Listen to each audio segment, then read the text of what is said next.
आदाब, जय हिंद। मैं वाजिद खान और आप देख रहे हैं लेखनी शास्त्र न्यूज। लेखनी शास्त्र न्यूज में आपका स्वागत है। नमस्कार, लेखनी शास्त्र न्यूज मध्ये आपण सर्वांचे स्वागत आहे। जळगाव जिल्ह्यातील रावेर तालुका तेथील विटवे येथील ग्रामपंचायतचे दिव्यांग व्यक्तीकडे दुर्लक्ष। रावेर तालुक्यातील विटवे येथील ग्रामपंचायतीचे जाणून बनून लक्ष विटवे गावातील दिव्यांग व्यक्ती भागवत भाऊजी शेलोडे ही व्यक्ती वयोवृद्ध असून दिव्यांग आहे। त्यांच्या राहत्या घरासमोर खूप जुनाट पिंपळाचे वृक्ष असून ते वृक्ष खालच्या बाजूने सडलेले असून पोकळ झालेले आहे। बऱ्याच दिवसापासून ग्रामसेवक सरपंच यांना वृक्षाविषयी सांगितले असता दिव्यांग व्यक्ती भागवत शेलोडे यांना 3 महिन्यापासून उडवाउडवीची उत्तरं देत आहेत। पावसाचे दिवस असल्याने हे जुनाट वृक्ष कधी पडेल सांगता येत नाही। तसेच या वृक्षामुळे समोरच्या दिव्यांग व्यक्तीच्या परिवाराला यापासून धोका निर्माण होऊ शकतो।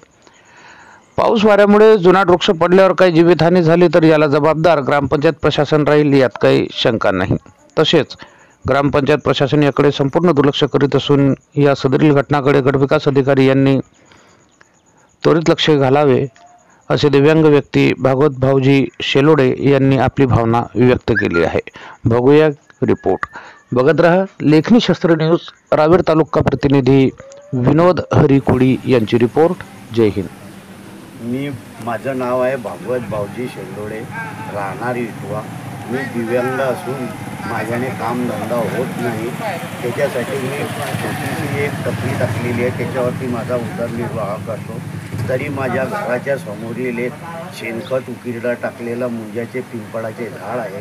ते पिंपळाचे झाड पडतील, केव्हा पडेल का पडेल याचा भरोसा सांगता येत नाही।